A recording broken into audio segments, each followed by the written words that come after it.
दोस्तों 10 मिनट के वीडियो में समझेंगे कि ये रक्षा युक्तियां क्या होती हैं। इससे संबंधित आपकी परीक्षा में प्रश्न बनता है, चाहे वो यूपी टेट हो, सी टेट हो या फिर अन्य कोई भी टीचिंग एग्जाम हो। किसी भी टीचिंग एग्जाम की तैयारी कर रहे हैं, चैनल को सब्सक्राइब कर लें। ऐसे ही एजुकेशनल वीडियो आपको मिलते रहेंगे। यहाँ पर रक्षा युक्तियों से संबंधित आप जब समझते हैं कि उदात्तीकरण क्या है, सब्लिमेशन क्या है, विस्थापन क्या है जिसको आप डिप्लेसमेंट कहते हैं, युक्तिकरण क्या होता है, प्रक्षेपण क्या होता है, प्रतिगमन क्या होता है, प्रतिक्रिया निर्माण क्या होता है, दिवास्वप्न और तादात्म्यकरण क्या होता है, इसके अलावा दमन और समन क्या होता है, इन चीजों को आप बहुत ही अच्छे तरीके से समझेंगे और इससे संबंधित हम आपको लगभग 30 क्वेश्चन भी कराएंगे। वीडियो बहुत ही इंटरेस्टिंग होने वाला है, शुरुआत से अंत तक देखिएगा, काफी अच्छी जानकारी आप यहां से सीख करके जाएंगे। सबसे पहले बात करते हैं टॉपिक आता कहां से है, तो आपके सिलेबस में एक टॉपिक है समायोजन, है ना, जिसको आप कहते हैं एडजस्टमेंट। समायोजन का मतलब क्या हुआ, परिस्थिति के अनुसार अपने आप को ढालना ही समायोजन होता है। लेकिन कई बार ऐसी परिस्थिति आ जाती है कि हम ढालने में अधिक समय लगा देते हैं। यहां पर एडजस्टमेंट यानी समायोजन की भी दो विधियों की हम बात करेंगे, एक एक करके समझेंगे कि समायोजन होता क्या है। तो आप जानते हैं जब बालक अपनी इच्छाओं की पूर्ति नहीं कर पाता तो जैसी भी स्थिति उसके सामने होती है वैसे ही समझौता कर लेता है। जैसे आप रह रहे हैं कहीं हॉस्टल में और बहुत अधिक गर्मी है और आपके पास कूलर या एसी लगवाने की व्यवस्था नहीं है, तो गर्मी में रहने की आदत धीरे धीरे आपका शरीर उसके हिसाब से ढल जाता है, यानी आप उसके हिसाब से समायोजन कर लेते हैं। या आपके पास किसी भी संसाधन का अभाव है, फिर धीरे धीरे क्या है आपकी हैबिट पड़ जाती है, यही कहलाता है समायोजन। अब यहां पर हम बात करते हैं समायोजन सबसे ज्यादा किशोरावस्था में बच्चे को करना पड़ता है, क्योंकि इस अवस्था में बहुत प्रकार के शारीरिक, मानसिक और हर प्रकार के बदलाव होते हैं। आप स्टेनले हॉल का कथन पढ़ते हैं कि भैया किशोरावस्था क्या है, संघर्ष, तनाव और तूफान की अवस्था है। कॉपी पेन उठा लीजिए और नोट्स बना लीजिए, क्योंकि यहाँ पर बहुत अच्छे तरीके से हम आपको एक्सप्लेन करेंगे। वैसे तो ये चीजें आपको क्लास में ही याद हो जाएंगी, बट अगर आप लिख लेंगे, परीक्षा से एक दो दिन पहले अगर आप रिवीजन कर लेंगे तो ये प्रश्न आपका गलत नहीं होगा। ये देखिए तनाव, आपके सामने समस्या आती है, आप टेंशन में होते हैं, सोचते हैं क्या करें क्या ना करें, बहुत प्रकार की समस्या आती है। पहला तरीका होता है कि आप इन समस्याओं का सामना करें, समाधान खोजें, या फिर आप अपने माइंड को उसी हिसाब से डाइवर्ट कर लें कि चलो ठीक है कोई बात नहीं, ये सब लाइफ का हिस्सा है, अपने आप को हम मूर्ख बना लेते हैं। ठीक है, अब यहां पर हम समझेंगे ये कॉन्सेप्ट आया कहां से, ये जो रक्षा युक्तियां हैं इसकी बात किसने कही, मतलब किस मनोवैज्ञानिक के द्वारा बात ये कही गई। रक्षा युक्तियां क्या है, ये एक मानसिक प्रक्रियाएं हैं। तो यहां से भी प्रश्न बन सकता है कि रक्षा युक्तियां क्या हैं और इनका संबंध किससे है। तो ये एक मानसिक प्रक्रियाएं हैं, इनका उपयोग बच्चा या कोई भी व्यक्ति कैसे करता है, अपने अहम को चिंता और अपराध बोध से बचाने के लिए करता है, ताकि कोई मतलब जाने अनजाने में कोई अपराध ना हो जाए। तो बच्चा या कोई भी व्यक्ति है वो इनका प्रयोग करता है। ये किस पर आधारित होती हैं, तो ये अनकॉन्शियस होती हैं। इससे भी प्रश्न बनता है, ये पूर्णतया अचेतन मन पर आधारित होती हैं। सिगमंड फ्रायड का आपने सिद्धांत पढ़ा होगा, वहां पर मन के आपने पार्ट पढ़े होंगे, नहीं पढ़ा है तो अभी आप पढ़ेंगे। और आप पढ़ते हैं इड, ईगो, सुपर ईगो, ये भी सिगमंड फ्रायड का ही कॉन्सेप्ट है। अब यहाँ पर इनका उद्देश्य क्या है, इन रक्षा युक्तियों का उद्देश्य क्या है कि मानसिक संतुलन बनाए रखना, आत्म सम्मान की रक्षा करना। और अगर कोई फेल हो गया, मान लिया हम अपनी लाइफ में बहुत सारी परीक्षाएं देते हैं, बहुत सारे डिसीजन लेते हैं, कई बार हमारे डिसीजन सही हो जाते हैं, कई बार हमारे डिसीजन सफल हो जाते हैं, लाइफ चेंजिंग हो जाते हैं, और कई बार कुछ ऐसे निर्णय हो जाते हैं कि वो जीवन भर पछताना हो जाता है। लेकिन यहाँ पर इन रक्षा युक्तियों का ही उद्देश्य है कि मेंटली बैलेंस बनाए रखना, आत्मसम्मान की रक्षा करना, असफलता के दुख को कम करना और समाज में स्वयं को सही साबित करना। ये समायोजन की विधियां हैं। प्रत्यक्ष विधि की अगर हम बात करें तो बाधाओं को दूर करना, लक्ष्यों को बदल लेना। भाई आप क्या करेंगे, मान लिया आप तैयारी कर रहे हैं बार बार किसी एग्जाम की, और अगर आप नहीं निकाल पा रहे, या तो पहला विकल्प है कि आप उस एग्जाम की तैयारी करना छोड़ दें। दूसरा क्या है, आप रक्षा युक्तियों के माध्यम से आप तोड़ मड़ोड़ करके किसी भी तरीके से उस एग्जाम को पास करें। जैसे कोई एग्जाम है उसमें 5 सब्जेक्ट हैं और कोई 2 सब्जेक्ट आपके बहुत वीक है, तो आप क्या करें, उन 3 सब्जेक्ट पे बहुत ज्यादा पकड़ बनाएं और 2 सब्जेक्ट पे कम पकड़ है, तब भी काम चल सकता है। तो ये प्रत्यक्ष विधियां और अप्रत्यक्ष विधियां हैं, और यहाँ पर क्षतिपूर्ति यानी क्षतिपूरक विधियां भी होती हैं। अब यहाँ पर हम एक एक करके बात करते हैं, युक्तिकरण क्या होता है। उससे पहले हम जानेंगे यहाँ पर कि जो कठिनाइयां हैं वो मानसिक द्वंद्व को जन्म देती हैं और कुसमायोजन होता है, गलत संगत का भी यहाँ पर प्रभाव बढ़ सकता है। हमारा दिमाग खुद को पागल होने से कैसे बचाता है ये हम समझेंगे। हमारे जीवन में विभिन्न प्रकार की कठिनाइयां आती हैं, प्रत्यक्ष और अप्रत्यक्ष दो तरीके होते हैं। पहला यहाँ पर है उदात्तीकरण, जिसको इंग्लिश में हम क्या कहते हैं, सब्लिमेशन। यानी अगर नेगेटिव ऊर्जा है हमारे माइंड में, भाग मिल्खा भाग आपने मूवी देखी होगी, उससे भी आप समझ सकते हैं, अगर बहुत सारी एनर्जी है या काम प्रवृत्ति होती है ना, सेक्सुअल डिजायर होती है, मनोविश्लेषणात्मक सिद्धांत फ्रायड का दिया है। इन्हीं मतलब फ्रायड ने सबसे ज्यादा जो है लिबिडो और इन चीजों पर कह सकते हैं विश्लेषण किया, अध्ययन किया। अब बहुत ज्यादा हमारे अंदर कुछ इच्छाएं हैं या कुछ भी ऐसा है, कुछ बुरी नेगेटिव एनर्जी है और उसको हम डाइवर्ट कर सकते हैं। पहला ये है कि हम उनको गलत दिशा में ले जाएं, है ना, उससे नेगेटिव इंपैक्ट पड़े। दूसरा ये है कि उस ऊर्जा को हम समाज के लिए कुछ अच्छा कार्य करके दिखाएं, कुछ अच्छा उपयोग करके दिखाएं बुरी ऊर्जाओं के माध्यम से, तो क्या कहलाएगा, उदात्तीकरण कहलाएगा। जैसे उदाहरण से समझिएगा, कोई लड़ाकू लड़का है, ठीक है, और वो बॉक्सर बनना चाहता है, ठीक है, या कह सकते हैं कि वो प्यार में धोखा खा चुका है, ठुकरा के मेरा प्यार इंतकाम देखेगी, आपने गाना सुना होगा, मूवी भी आपने देखी होगी। अब क्या है, अगर भाई या तो आपके पास तरीका है कि आप उसकी याद में दिन भर रोएं, स्टेटस लगाएं, गाना गाएं, सिगरेट पिए, शराब पिए, ये कर सकते हैं, या तो वहीं से आपको एक पॉजिटिव एनर्जी मिल जाए और आप किसी बड़े एग्जाम की तैयारी करें या कोई बड़ा बिजनेस करें जिसमें आप खूब सारा फेमस हो जाएं, खूब सारा पैसा कमाएं, यही कर सकते हैं। या तो आप भाई दिन भर उसकी याद में रोते रहें। तो नेगेटिव एनर्जी को अगर आप समाज के लिए कुछ अच्छा प्रयोग कर रहे हैं, आप यूपीएससी का एग्जाम निकाल रहे हैं, आप शिक्षक भर्ती परीक्षा में सेलेक्ट हो रहे हैं, कुछ अच्छा काम कर रहे हैं, तो ये किसका उदाहरण होगा, ये कहलाएगा उदात्तीकरण का। अगला है यहाँ पर विस्थापन, डिस्प्लेसमेंट, यानी अपना गुस्सा किसी कमजोर पर निकालना। जैसे ऑफिस में क्या होता है, अक्सर जो हमारे सीनियर होते हैं जिनको बॉस कहते हैं, या अगर आप स्कूल में शिक्षक हैं तो आपके प्रिंसिपल, या अगर आप किसी की दुकान पे काम कर रहे हैं तो आपका मैनेजर, या ऑफिस में मैनेजर, ठीक है, दुकान का आप मालिक, तो वो क्या करता है, अक्सर डांटता रहता है किसी ना किसी काम को लेकर के, कहता है तुमसे नहीं हो पाएगा। लेकिन वहां पर आप क्या करेंगे, क्या आप अपना गुस्सा वहां पर अगर दिखाएंगे तो जॉब छूट जाएगी, है ना, आपको नौकरी से हाथ धोना पड़ेगा। तो क्या करते हैं अक्सर हम जैसे पुरुष, आप जैसे लोग, अपना गुस्सा अपने छोटे पर, है ना, फैमिली में अगर जाएंगे तो हो सकता है अपनी माँ पर, अगर मैरिड हैं तो अपनी वाइफ पर, अगर आप फीमेल हैं तो हो सकता है अपने हस्बैंड पर। इस तरीके की ये प्रक्रिया चलती है और फिर वो गुस्सा अपने अधीनस्थ, अगर माँ पे आप गुस्सा उतारेंगे तो हो सकता है वो गुस्सा अपने बच्चे पे उतार दे किसी बात को लेकर के। ये होता है विस्थापन, यानी अपनी गुस्सा, अगर हम गुस्सा हैं उसको सही जगह पे, मतलब जिसकी वजह से गुस्सा है उसको हम कुछ नहीं कह सकते क्योंकि हमको नौकरी से हाथ धोना पड़ सकता है, और वो गुस्सा अगर हम अपने कमजोर, अपने से नीचे वाले पे उतार रहे हैं तो ये क्या हो गया, विस्थापन हो गया, डिस्प्लेसमेंट, मतलब डिस लग गया है, प्लेसमेंट जो सही दिशा में होना चाहिए था उसके बजाय हम अपने अधीनस्थ, अपने छोटे लोगों पर गुस्सा उतारे तो ये विस्थापन हो जाएगा। अभी क्वेश्चंस के माध्यम से भी हम समझेंगे। इस एग्जांपल से आप समझ सकते हैं कि बॉस की डांट किसको मिली, किसी व्यक्ति को, और उसने डांट अपनी वाइफ को, अपने डांटा किसी भी बहाने से, शांत रहो, बकवास मत करो ऐसे, और फिर बच्चा कुछ पूछ रहा था तो उसको माँ ने एक थप्पड़ जड़ दिया। बच्चा भी गुस्सा हो गया, बच्चे ने क्या किया, जितना सामान था सब फैला दिया, या खिलौना था तोड़ दिया, या पानी घर बाल्टी में रखा था उसको गिरा दिया। तो ये गुस्सा जो क्या है विस्थापित हो रहा है। अब बात करते हैं हम युक्तिकरण की। युक्तिकरण क्या है ये समझिएगा। युक्तिकरण की अगर हम बात करें, रेशनलाइजेशन इसको कहते हैं। इसमें क्या होता है, असफलता को छिपाने के लिए झूठा तर्क देना। मान लिया अगर हम फेल हो रहे हैं किसी एग्जाम में, लगातार अगर फेल हो रहे हैं तो हम कह सकते हैं कि यार पेपर जो है बनाने वाला ठीक से पेपर नहीं बना रहा है, या जैसे नौकरी नहीं लग रही है तो हम यही कहेंगे यार इस नौकरी में क्या ही रखा है ना, नौकरी हमें करनी ही नहीं थी।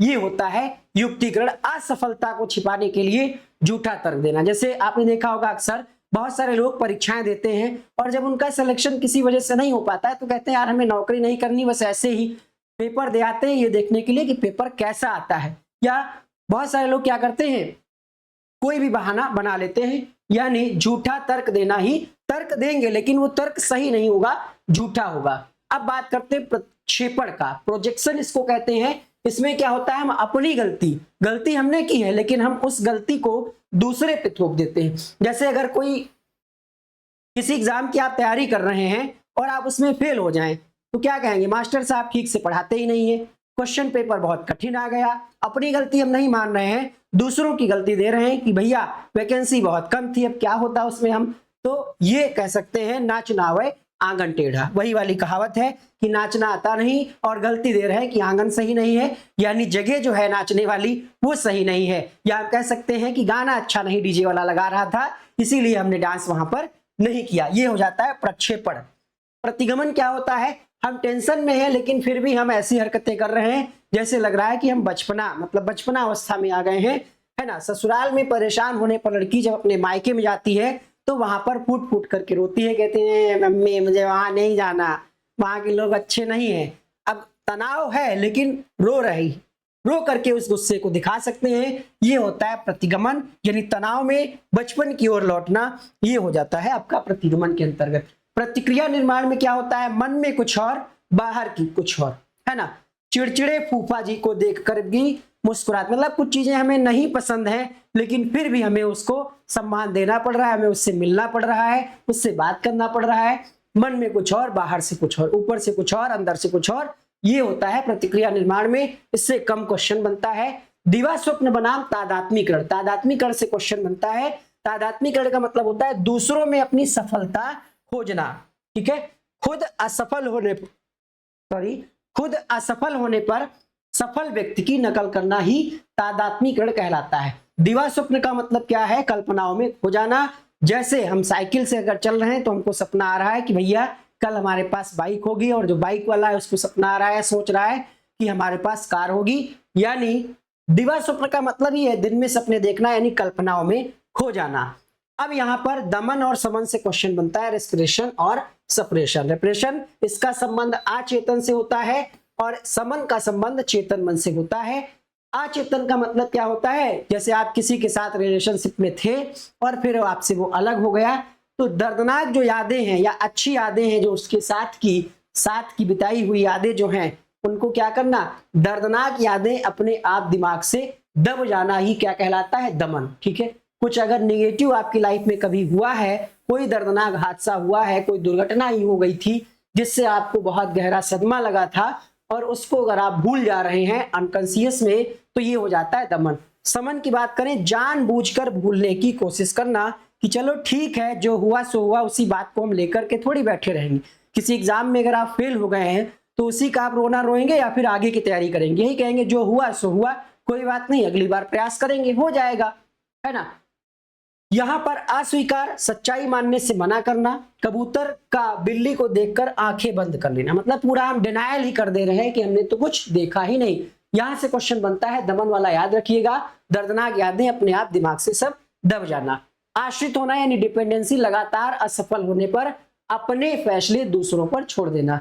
जैसे छात्र का टीचर से कहना मैम आप ही बता दो कि हम क्या पढ़ें, हमसे नहीं हो रहा है, ठीक है। अब यहाँ पर रक्षात्मक युक्तियों की अगर हम बात करें तो ये पागलपन से बचाती हैं, अस्थायी है, ये स्थायी समाधान नहीं है। ये आपने पढ़ लिया। अब हमें लग रहा है कि इसके क्वेश्चन करने चाहिए। दमन और शमन को यहां से भी आप समझ सकते हैं। दुखद स्मृतियां, यानी जो हमारी लाइफ में कुछ बैड चीजें हो चुकी हैं, निगेटिव चीजें हो चुकी हैं, उनको आप भूल जाएं, स्वतः भूल जाएं, अनैच्छिक भूल जाएं, ठीक है। और समन में क्या होता है, इच्छाओं या दुखद विचारों को जानबूझ करके दबाना, कि जैसे कोई आपसे पुरानी बातें करना चाह रहा है कि भाई क्या हुआ था 5 साल पहले, आप बहुत दुखी थे, तो आप चाहते हैं कि उससे उस पर बात ना हो, तो आप कहेंगे कि हम अभी इस बारे में बात नहीं करना चाहते, ठीक है। आइए बात करते हैं इसमें अंतर को समझें। अगर तो युक्ति की बात करें, यहाँ पर विस्थापन में क्या होता है, क्रोध या संवेग को कमजोर व्यक्ति पे, हमने आपको एग्जाम्पल दिया था गुस्सा वाला, ऑफिस वाला। प्रतिगमन में बचपन जैसी अवस्था में लौट आना। क्षतिपूर्ति में एक कमी को दूसरी योग्यता से ढकना। उदाहरण आप समझ सकते हैं, ये हमने आपको बता दिए हैं। चलिए बात करते हैं यहाँ पर अब क्वेश्चंस की। पहला क्वेश्चन है, रक्षा युक्तियां किससे संबंधित है? क्या ये शारीरिक विकास से संबंधित है, क्या ये मानसिक तनाव से बचाव से संबंधित है, भाषा विकास, या फिर ऑप्शन दे रखा है यहाँ पर नैतिक विकास। तो रक्षा युक्तियों का संबंध क्या है, मानसिक तनाव से ये हमें बचाती हैं। यहाँ पर आपका ऑप्शन नंबर बी सही हो जाएगा, मानसिक तनाव से ये बचाती है। रक्षा युक्तियों का कॉन्सेप्ट किसने दिया, पियाजे, Skinner, Freud, Kohlberg. Question number 2 है, ये कॉन्सेप्ट दिया गया सिगमंड फ्रायड के द्वारा, जिन्होंने मनोविश्लेषणात्मक सिद्धांत दिया। अपनी कमी को छिपाने हेतु किसी अन्य क्षेत्र में विशेष उपलब्धि प्राप्त करना क्या कहलाता है। आप अपनी कमी को छुपा रहे हैं तो क्या ये विस्थापन होगा, प्रतिगमन होगा, क्षतिपूर्ति होगी या फिर प्रक्षेपण होगा।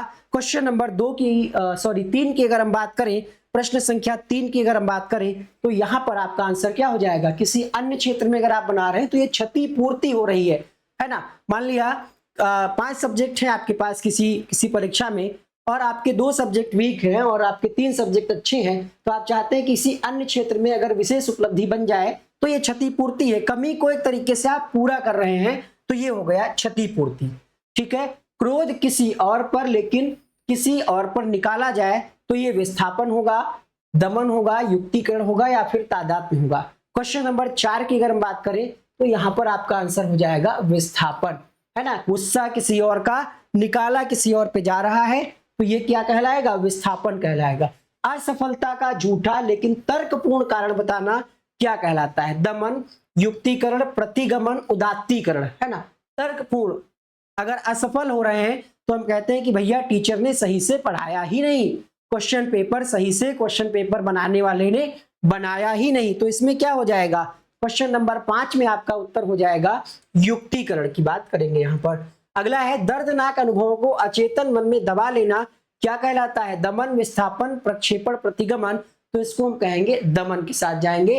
अचेतन मन में अगर हम दबा ले जा रहे हैं तो ये क्या कहलाएगा, दमन कहलाएगा। 6 में आपका पहला सही हो जाएगा। बच्चा डरने पर फिर से अंगूठा चूसने लगे तो ये किसका उदाहरण है, उदात्तीकरण, प्रतिगमन, तादात्म्य या प्रक्षेपण। डरने पर बच्चा अगर अंगूठा चूसने लगे तो ये किसका उदाहरण है, प्रश्न संख्या 7, तो ये प्रतिगमन का उदाहरण हो जाएगा। यहां पर ऑप्शन नंबर बी सही हो जाएगा। अपनी गलतियों का दोष दूसरों पर लगाना क्या कहलाता है, प्रक्षेपण, विस्थापन, क्षतिपूर्ति, दमन। बताइए, दमन तो नहीं होगा, अभी अभी आपने पढ़ा है। विस्थापन में क्या होता है कि आप गुस्सा वाला जो है दूसरे पे गुस्सा उतारते हैं, तो ये भी नहीं होगा। अगर आप अपनी गलतियों का दोष जो है दूसरे पे दे रहे हैं तो ये क्या कहलाएगा, प्रक्षेपण कहलाएगा। देखिए, आपने अभी भी सारी चीजें पढ़ी हैं। प्रक्षेपण के बारे में हमने आपको क्या बताया था, अपनी गलती दूसरों पर थोपना क्या है, प्रक्षेपण है, और यही तो आपसे प्रश्न में पूछा गया था। ठीक है, अपनी गलती जो है दूसरों पर थोपना क्या है, प्रक्षेपण हो जाएगा। तो यहां पर आपका उत्तर हो जाएगा ऑप्शन नंबर ए के साथ। अगला है सामाजिक रूप से स्वीकार्य कार्यों में अगर आप ऊर्जा लगा रहे हैं तो ये उदात्तीकरण होगा, युक्तिकरण होगा, प्रतिगमन होगा या दमन होगा। तो दमन तो नहीं होगा। दमन में क्या होता है, अचेतन मन में जो चीजें हैं उनको हम भूलना चाहते हैं। क्वेश्चन नंबर 9 की अगर हम बात करें, इसको हम कहेंगे उदात्तीकरण, अगर हम सामाजिक रूप से स्वीकार्य कार्यों में ऊर्जा को लगा रहे हैं तो। किसी महान व्यक्ति की नकल करना क्या कहलाता है, प्रक्षेपण, तादात्म्य, विस्थापन या फिर दमन। क्वेश्चन नंबर 10 में हो जाएगा तादात्म्यकरण या तादात्म्य। किसी महान व्यक्ति की अगर आप नकल कर रहे हैं, जैसे कोई टीचर है अगर आपको बहुत ज्यादा पसंद आ रहा है उसकी नकल कर रहे हैं, कोई अगर आपने किसी हीरो की नकल कर रहे हैं, उसके जैसे बाल कटवा रहे हैं, उसके जैसे कपड़े पहन रहे हैं, तो ये तादात्म्यकरण कहलाता है। क्वेश्चन नंबर 11 देखिएगा, रक्षा युक्तियां मुख्यतः क्या है, कार्य करती हैं, किस मन में कार्य करती हैं, चेतन मन में, अचेतन मन में और पूर्व चेतन मन में या फिर व्यवहार में। क्वेश्चन नंबर 11, तो रक्षा युक्तियों का संबंध होता है अचेतन मन से, आंसर जाएगा यहां पर बी के साथ।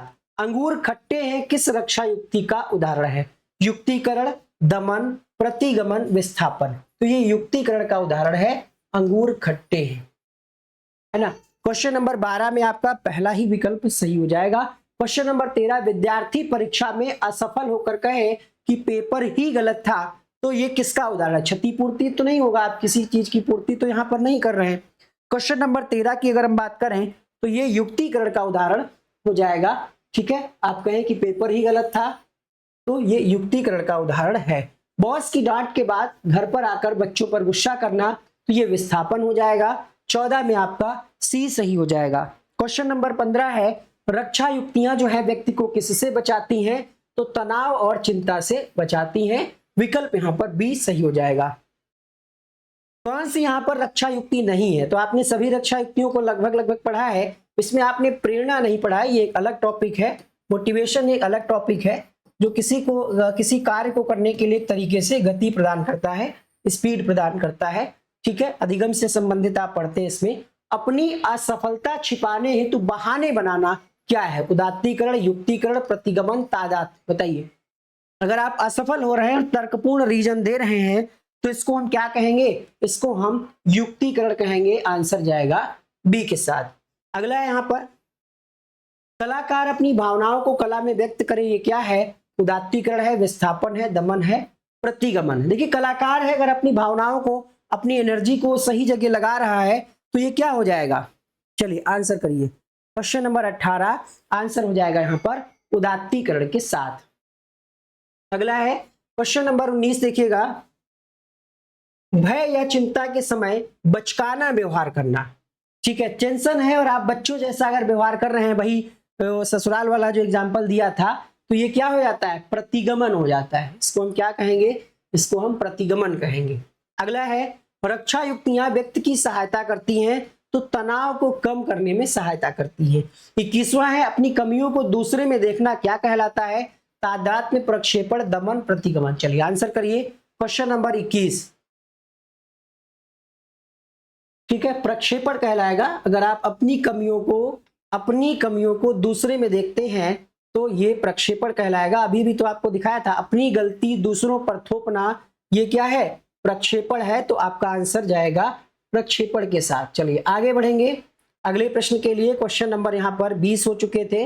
21वें प्रश्न की तरफ बढ़ते हैं, देखते हैं क्या पूछा जा रहा है। हीन भावना दूर करने के लिए अधिक मेहनत करना। आप अधिक मेहनत कर रहे हैं तो इसका मतलब क्या हो गया? क्षतिपूर्ति आप कर रहे हैं, जो कमी है उसकी पूर्ति कर रहे हैं। तो पहला यहाँ पर सही हो जाएगा। रक्षा युक्तियों का अध्ययन मुख्यतः किस शाखा में होता है? व्यवहारवाद, मनोविश्लेषणवाद, मानवतावाद, संरचनावाद। तो आपने पढ़ा है कि ये सिगमंड फ्रायड से संबंधित है, जिनका सिद्धांत है मनोविश्लेषणवाद। अगला है, किसी अप्रिय घटना को भूल जाना क्या है? किसी अप्रिय घटना को अगर आप भूल रहे हैं तो ये दमन कहलाएगा। नेगेटिव चीजों को भूल जाना ही अच्छा है। छात्र अपने पसंदीदा शिक्षक के जैसा अगर बनने का व्यवहार करता है तो ये क्या कहलाता है? तो इसको हम क्या कहेंगे? तादात्म्यीकरण कहेंगे। ऑप्शन नंबर फर्स्ट सही हो जाएगा। खेल में हारने के बाद खिलाड़ी कहे कि अंपायर पक्षपाती था। अपनी कमी को छिपाने के लिए हम तर्कपूर्ण अगर कारण देते हैं तो वो क्या कहलाता है? ये आपसे प्रश्न पूछना चाह रहा है। इसी को हम कहते हैं युक्तिकरण। आपका ऑप्शन सी सही हो जाएगा। रक्षा युक्तियां व्यक्ति को क्या प्रदान करती हैं? मानसिक संतुलन प्रदान करती हैं। आंसर हो जाएगा ऑप्शन नंबर फर्स्ट के साथ। अवांछित इच्छाओं को सामाजिक रूप से उपयोगी कार्यों में बदलना क्या कहलाएगा? प्रतिगमन, विस्थापन, उदात्तीकरण, प्रक्षेपण। चलिए बताइए। ऐसी इच्छाएं, पहला ही जो आपका था स्लाइड में वही आपसे पूछ रहा है। इसको हम कहते हैं उदात्तीकरण। ऑप्शन नंबर सी के साथ यहां पर जाएंगे। अत्यधिक तनाव में व्यक्ति का पुराने व्यवहार पर लौट जाना क्या कहलाता है? Question number 29। तो इसको हम कहते हैं प्रतिगमन। इसको क्या कहते हैं? प्रतिगमन कहते हैं। क्वेश्चन नंबर 30, रक्षा युक्तियां अहम की रक्षा करती हैं, ये विचार किसका है? तो ये विचार है सिगमंड फ्रायड का। आपसे हमारा क्वेश्चन रहेगा कि आप लोग कमेंट बॉक्स में लिखिएगा कि मनोविश्लेषणात्मक सिद्धांत जो है, ठीक है, मनोविश्लेषणात्मक सिद्धांत ये किसके द्वारा दिया गया है? पहला ये आपसे सवाल रहेगा। दूसरा आपसे एक और क्वेश्चन रहेगा, आपसे प्रश्न हम पूछ रहे हैं, नोट डाउन करिएगा। अपनी कमियों व दोषों को दूसरे पर डालना, ये किसका उदाहरण है? ठीक है, आप इसका आंसर कमेंट बॉक्स में लिखिएगा। बाजार पे ठेले पर अगर आलू टिकिया देख रहे हैं, ठीक है, आपकी खाने की इच्छा है, बाजार में अगर आप गए हैं, ठीक है, बाजार में आप गए हैं, आलू टिक्की है, बतासा है, बर्गर है, चाइनीज मोमोज है, लेकिन आप खा नहीं रहे। क्यों? क्योंकि आप व्रत हैं, आप व्रत की वजह से नहीं खा पा रहे हैं। तो ये किसका उदाहरण है? इसका उत्तर भी आप कमेंट बॉक्स में लिखिएगा। ये क्लास आपको कैसी लगी कमेंट बॉक्स में लिखिएगा। और मिलते हैं नेक्स्ट वीडियो में। अगर आपको किसी भी टॉपिक में कोई समस्या आ रही तो जरूर कमेंट करिएगा। हम आपके कमेंट्स को देख करके इसी तरीके से आपको वीडियो बनाने का प्रयास करेंगे। और यहाँ पर ये पीडीएफ आपको हमारे एप्लीकेशन पे मिल जाएगा, जिसका नाम है वनडे एग्जाम स्टडी। हमने पढ़ा समायोजन की विधियों में सबसे पहले क्या पढ़ा कि ये प्रत्यक्ष और अप्रत्यक्ष तरीका है। उदात्तीकरण यानी बुरी ऊर्जा का समाज के लिए अच्छा उपयोग, विस्थापन यानी अपनी गुस्सा किसी कमजोर पर निकालना, युक्तिकरण यानी असफलता को छिपाने के लिए झूठा तर्क, प्रक्षेपण यानी अपनी गलती को दूसरे पर थोपना, प्रतिगमन यानी तनाव में वापस बचपन की ओर लौटना, प्रतिक्रिया निर्माण मन में कुछ और बाहर कुछ और, दिवा स्वप्न यानी कल्पनाओं में खो जाना, और यहाँ पर दमन में होता है आचेतन यानी दर्दनाक यादें जो हैं उनको भुलाना, समन में होता है कि जानबूझ करके भूलने की कोशिश करना। और यहाँ से हमने क्वेश्चंस को पढ़ा है।